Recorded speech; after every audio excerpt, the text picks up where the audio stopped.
and the people have a chance of having any future. These are cold-blooded eugenicists. These are cold-blooded people who think they're God, think that they're our masters, that think that we're animals. These are the guys that funded Lenin and Stalin and Hitler and Mao. These are the guys, it's all on record, that bankroll this stuff. They are hardcore vicious, and they must be resisted.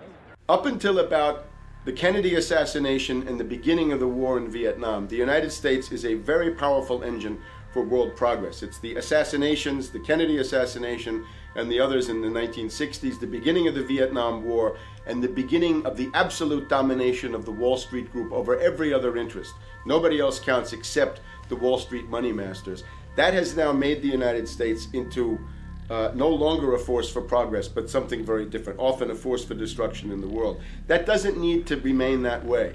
The interest of the American people is to fight to take your government back from Wall Street and make the United States a force for progress in the world, which we easily could do if we could just break the power of the people behind Obama. The main banks of Europe, which were started by Adam Weishaupt and Rothschild, the Banque Nationale de Paris, the Bank of England, the Bank of Italy, have all financed the messianic and war leaders of the last 200 years.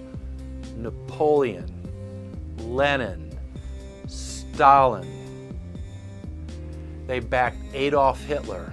They backed Franklin Delano Roosevelt. And they are backing right now Barack Obama. The banking cartel had established a beachhead in 1913 through the Federal Reserve Act. In 1947, they set up a parallel shadow government through the National Security Act. From 47 on, the national security state began the long process of absorbing federal and state bureaucracies, while at the same time undermining the constitutional power of Congress and dominating the executive branch. By controlling the issuance of currency and credit, the private Federal Reserve was able to buy up most of the Fortune 500.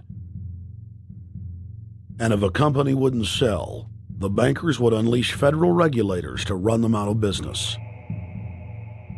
Private central banks in Europe, the United States, and England took taxpayer money and loaned it at over 30% interest to third world nations.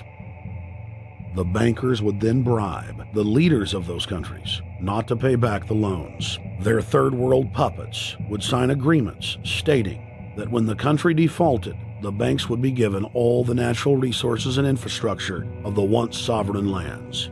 But worst of all, the countries would pledge future taxes paid by the people in perpetuity as profit to the private banks. By the year 2000, there were few nations that had not fallen to the designs of the money power. The globalists were now ready to start their final phase of world government takeover, the destruction of the Western nations' economies. To carry out their final takeover, they first removed banking regulations like the Glass-Steagall Act in the late 1990s. This allowed their front companies to issue unlimited credit to the world and to set up colossal Ponzi schemes, the likes of which the world had never seen. The scams were advertised by the controlled corporate media as completely legitimate. Because of the fantastic returns, private investors, corporations, state and local governments invested heavily. They had taken the bait, hook, line, and sinker. To destroy confidence, in late 2007, the bankers themselves began to badmouth the scams they had created. Next, the central bankers cut off the tsunami of fiat money that they had been using to pump up the bubble. When Congress and the public refused to write the finance oligarchs a blank check, the bankers began to engage in financial terrorism. They said that the world would go into another Great Depression unless their demands were met, further destroying confidence.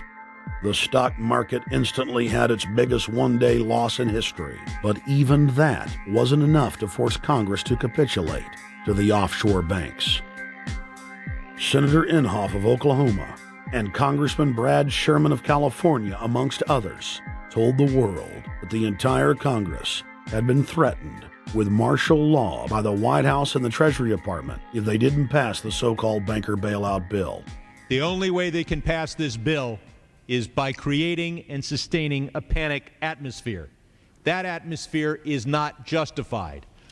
Many of us were told in private conversations that if we voted against this bill on Monday, that the sky would fall, the market would drop 2,000 or 3,000 points the first day, another couple thousand the second day, and a few members were even told that there would be martial law in America if we voted no. That's what I call fear-mongering. Unjustified. The final version of the bill was kept secret from the Congress until minutes before the vote on October 3, 2008. The Federal Reserve